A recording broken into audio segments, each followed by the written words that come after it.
In this video, I'm going to show you how to filter the data by selecting a coach group. For you to be able to do this, it's important that you already have coach groups set up. There is a tutorial video specifically for this, and at any time you can come into your coach tab under groups so you can see the groups that you have there. While we're here, I'll add another one.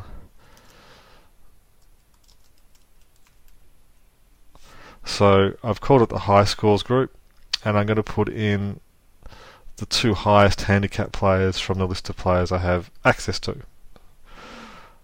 Coming back to the statistics tab, I click on the filter box, and at the top here I'm able to filter my coach group.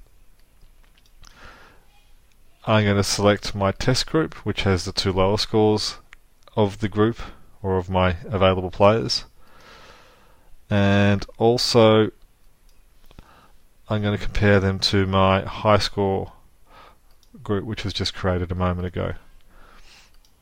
It's also worth pointing out you can, within a group, add a couple of filters. So you can specify that you just want to see only tournaments or qualifying.